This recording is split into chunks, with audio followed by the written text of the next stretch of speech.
with Hassan Murad. Oh, they need another one. Oh, he's bowled him. It's all over. He needed 2 deliveries. And what an innings from Curtis Campher, who remains unbeaten. Dhaka test জিতে আয়ারল্যান্ডকে white wash করলো বাংলাদেশ। সাকিবের শুভেচ্ছায় উচ্ছ্বসিত তাইজুল। একটা বড় player যখন আপনি নিজ দেশের প্লেয়ারদেরকে নিয়ে ভালো ভালো বার্তা দেবে, আসলে এটা একটা ভালো লাগার বিষয়। প্রথমবার টি-20 দলে মাহিদুল ইসলাম, বাদ পড়লেন তাসকিন আহমেদ ও শামীম পাটোয়ারি।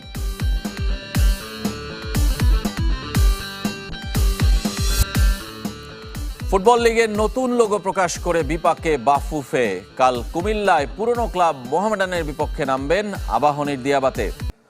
আয়ারল্যান্ডের রেকর্ড গড়া ব্যাটিংয়ের পরও 217 রানে ঢাকা টেস্ট জিতে নিয়েছে বাংলাদেশ। আইরিশদের করেছে হোয়াইট ওয়াশ। শেষ দিন প্রতিরোধ গড়েন কার্টিস ক্যাম্পার। মিরপুর চতুর্থ ইনিংসে সবচেয়ে বেশি বল খেলার রেকর্ডও গড়েন। এদিন প্রথম বাংলাদেশি হিসেবে টেস্টে 250 উইকেটের মাইল ফলক স্পর্শ করেন তাইজুল।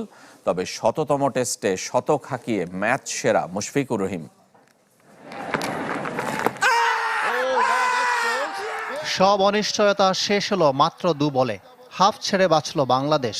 গেভিন হোয়ে ও ম্যাথু হ্যামফ্রিসের উইকেট তুলে আইরিশদের প্রতিরোধ ভেঙে দেন হাসান মুরাদ। হ্যাট্রিকের আশা জাগিয়ে পরের টেস্টের জন্য অপেক্ষা। হারার আগে হারেনি আয়ারল্যান্ড। টেস্ট ক্রিকেটের নবীন সদস্য লড়াই করেছে সবটুকু উজাড় করে। ম্যাচ শুধু পঞ্চম দিনেই আনেনি, আইরিশ টেইলেন্ডাররা প্রতিরোধ গড়েছে দিনের 60 ওভার। তবে প্রত্যাশিতভাবে মুশফিকুর রহিমের 100তম টেস্ট রঙিন দারুণ জয়, সঙ্গে বাংলা ওয়াশের তৃপ্তি। সব মিলে পঞ্চম আর দেশের মাটিতে 7 বছর পর প্রতিপক্ষকে ধবল ধোলায় টাইগারদের। তবে ম্যাচটা মুশিকে একার করে নিতে দেননি তাইজুল। শুধু তাই নয়, সাকিব আল হাসানকে ছাড়িয়ে গিয়েছিলেন আগের দিন। এদিন স্পর্শ করলেন 250 উইকেটের মাইলফলক। সকালে কার্টিস ক্যাম্পার ও এন্ডি ম্যাকব্রাইন জুটি ভাঙেন তাইজুল। ম্যাকব্রাইনকে 21 রানে এলবির ফাঁদে ফেলে। তবে ভুগিয়েছেন ক্যাম্পার। জর্ডান নেইল ও গেভিন হোয়েকে নিয়ে রীতিমতো ভয় ধরিয়েছেন টাইগার শিবিরে। আরও ভয়ঙ্কর হতে পারেননি সঙ্গীর অভাবে। তবু 259 বলে 71 রানের অপরাজিত ইনিংসে রেকর্ড গড়েছেন মিরপুরে। চতুর্থ ইনিংসে সবচেয়ে বেশি বল মোকাবেলা করে। মিরপুরে চতুর্থ ইনিংসে আগে 250 করতে পারেনি কোনো দল। আয়ারল্যান্ড পেরেছে ঠিকই, তবে হার এড়ানো যায়নি। শেষ হাসিটা টাইগারদের। আয়ারল্যান্ডকে হোয়াইট ওয়াশ করলেও প্রতিপক্ষের লড়াকু মনোভাব মুগ্ধ করেছে বাংলাদেশ অধিনায়ক নাজমুল হোসেন শান্তকে। দেশের প্রয়োজনে অধিনায়কত্বে ফিরেছেন বলে জানিয়েছেন তিনি। লঙ্গার ভার্সনের ক্রিকেটে 4 মাসের লম্বা বিরতিতে 4 দিনের আন্তর্জাতিক ম্যাচ চাওয়া অধিনায়কের। ঢাকা টেস্ট জিততে ঘাম না ঝরলেও একটা সময় চিন্তার রেখা জমেছিল ক্রিকেটারদের কপালে। এটাই উপভোগ্য বাংলাদেশ অধিনায়কের কাছে। আইরিশদের কাছে প্রত্যাশিত পরাজয়। এটাই তো টেস্ট ক্রিকেটের সৌন্দর্য। আমার মনে হয় যে ছোট দল বড় দল বলে আসলে কিছু নাই। ওরা খুবই ভালো ক্রিকেট খেলেছে, এটা মানতেই হবে। পাশাপাশি আমি বলবো যে আমাদের বোলাররা যেভাবে বল করেছে ওই ধৈর্যটা নিয়ে, এটাও আসলে ক্রেডিট দেওয়ার মতো। নিঃসন্দেহে বাংলাদেশ 2-0-তে সিরিজ জয়ের যোগ্য দাবিদার। তবে আমরা যেভাবে খেলেছি, বিশেষ করে কার্টিস ক্যাম্পার যেভাবে খেলেছে, তাতে আমি ওকে নিয়ে গর্বিত। অভিমান কিংবা চাপ যাই হোক না কেন, নাজমুল শান্তর অধিনায়কত্ব ছাড়া নিয়ে কম আলোচনা হয়নি। দেশের প্রয়োজনে ফের দলের দায়িত্ব নিয়েছেন নাজমুল। আমি আমার টিমকে আরও বেটার কিছু দিতে পারবো। সো ওই বিশ্বাস থেকে, এবং ক্রিকেট বোর্ড যেভাবে আমার সাথে কমিউনিকেট করেছে, যেভাবে এক্সপ্লেনেশন দিয়েছে আমাকে, ওইটাতে আমি কনফিডেন্স ছিলাম। এবং আমি আশা করি যে বোর্ড ওই সাপোর্টটুকু পুরোপুরিভাবে আমাকে ভবিষ্যতে দিবে। নভেম্বর থেকে মার্চ 4 মাসের লম্বা বিরতি লাল বলের ক্রিকেটে। মুশফিক মুমিনুলদের মতো টেস্ট ক্রিকেটারদের তাই অখণ্ড অবসর। নিজেদের ফিট রাখতে কি করবেন তারা? কমিউনিকেশনটা যেন সবার সাথে সবার থাকে। ইন্ডিভিজুয়াল যে প্র্যাকটিস সেশনগুলো আমাদের হয়, ওইগুলো যেন পারপাসফুলি আমরা করতে পারি। যদি এর ভেতরে কোনো 4 ডে ম্যাচ খেলার সুযোগ পায় বিফোর পাকিস্তান সিরিজ, এটা হলে তো আরও খুবই ভালো হবে। আমি জানি না আসলে ওই সুযোগটা হবে কি না। এই ফরম্যাটে এক ক্যালেন্ডার ইয়ারে 60-এর উপর গড়ে 532 রান করে বাংলাদেশিদের মধ্যে সবাইকে ছাড়িয়ে নাজমুল হোসেন। তবে এসব নিয়ে না ভেবে আগামী বছরের 12 টেস্টের পরিকল্পনা এখনই শুরু করে দিয়েছেন অধিনায়ক। পারফর্ম করে জাতীয় দলে জায়গা ধরে রাখতে চান তাইজুল ইসলাম। টেস্টে 250 উইকেটের ল্যান্ডমার্ক ছুঁয়ে জানিয়েছেন এই বাঁহাতি স্পিনার।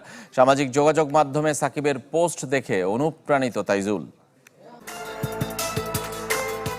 250 উইকেটের ল্যান্ডমার্ক, তাইজুলকে নিয়ে মুশফিকুর রহিমের উদযাপন। টেস্ট ক্রিকেটে বাংলাদেশের প্রথম বোলার হিসেবে অনন্য উচ্চতায় তাইজুল ইসলাম। ঢাকা টেস্টের পঞ্চম দিন অ্যান্ডি ম্যাকব্রাইনকে আউট করে নতুন রেকর্ড ছুঁয়েছেন। এতদিন বাঁহাতি স্পিনারদের মধ্যে দ্রুততম 250 উইকেট নেয়ার কীর্তি ছিল রঙ্গনা হেরাতের। এবার সাবেক লঙ্কান স্পিনারের পাশে তাইজুল। 57 টেস্টে এমন মাইলফলক স্পর্শ করেছেন দুজন। খেলাটা এমন যে আপনি যতদিন পারফরমেন্স করবেন হয়তোবা ততদিনই আপনি টিমে থাকবেন। সবসময় যে নিজের যে ডেডিকেশন আছে ওইটা ধরে রেখে পারফরমেন্স করার জন্য। ঢাকা টেস্টে সাকিব আল হাসানকে পেছনে ফেলেছিলেন। সামাজিক যোগাযোগ মাধ্যমে পুরনো সতীর্থের প্রশংসা করে পোস্ট করেছেন সাকিব। তাইজুলের নামের পাশে দেখতে চান 400 উইকেট। তবে বাঁহাতি স্পিনার নিজে কি তা বিশ্বাস করেন? এটা ভালো লাগার বিষয় যে একজন বড় প্লেয়ার যখন আপনি নিজ দেশের প্লেয়ারদেরকে নিয়ে ভালো ভালো বার্তা দেবে, আসলে এটা একটা ভালো লাগার বিষয়। আমি আগেও বলেছি যে আমার কোনো টার্গেট নাই, আমি যতদূর আল্লাহ আমাকে নিয়ে যায় আমি ততদূরই যেতে রাজি আছি। আমি হয়তো বা এখন উইকেটের লিডিংয়ে আছি বা আমার পরের যে জেনারেশনটা আসবে হয়তো বা আমাকেও ছাড়া যাবে, আমি আল্লাহর কাছে ওইটাই চাই। ব্যক্তিগত অর্জন আর আয়ারল্যান্ডকে হোয়াইট ওয়াশ করার দিনেও আক্ষেপ আছে তাইজুলের। ঢাকা টেস্টে 5 মিস করায় 2 ইনিংসে 4টি করে উইকেট নিয়েছেন এই স্পিনার। যদিও 13 উইকেট নিয়ে হয়েছেন সিরিজ সেরা। 5 উইকেট আসলে জীবনে সবসময় আসে না, বাট আমার এমনটা 4 উইকেট অনেক হয়েছে। বিশেষ দিনে বিশেষ আকুতি তাইজুলের। টেস্ট ক্রিকেটারদের যেন না দেখা হয় ভিন্ন চোখে। যাদের গায়ে টেস্ট ক্রিকেট তকমাটা লাগে, আসলে এটা কি করে লাগে আমার জানা নাই। আয়ারল্যান্ডের বিপক্ষে টি-20 সিরিজের প্রথম 2 ম্যাচের জন্য 15 সদস্যের দল দিয়েছে বিসিবি। প্রথমবার ডাক পেয়েছেন মাহিদুল ইসলাম অঙ্কন। এ নিয়ে স্কোয়াডে উইকেট রক্ষক ব্যাটারের সংখ্যা 4। আবুধাবি টি10 খেলা তাসকিনকে রাখা হয়নি প্রথম 2 ম্যাচে। আবারও সুযোগ পেয়েছেন অলরাউন্ডার মোহাম্মদ সাইফুদ্দিন। প্রথমবার এই সিরিজে লিটনের ডেপুটি হিসেবে থাকছেন সাইফ হাসান। দলে 4 পেসার রিশাদ নাসুমের সাথে স্পিন ডিপার্টমেন্ট সামলাবেন শেখ মেহেদী। মঙ্গলবার চট্টগ্রাম যাবে টি20 দল। বৃহস্পতিবার 3 ম্যাচ সিরিজের প্রথমটি। এশিয়া কাপ রাইজিং স্টার্সে পাকিস্তানের মুখোমুখি হবে বাংলাদেশ এ দল। কাতারের দোহায় টস জিতে ফিল্ডিংয়ের সিদ্ধান্ত নিয়েছে আকবর আলীর দল। সেমিফাইনালে ভারতকে সুপার ওভারে হারিয়েছে বাংলাদেশ। আর পাকিস্তান শাহিন শ্রীলঙ্কা এ দলকে হারিয়ে এসেছে শিরোপার মঞ্চে। টুর্নামেন্টে একমাত্র অপরাজিত দল পাকিস্তান শাহিনস।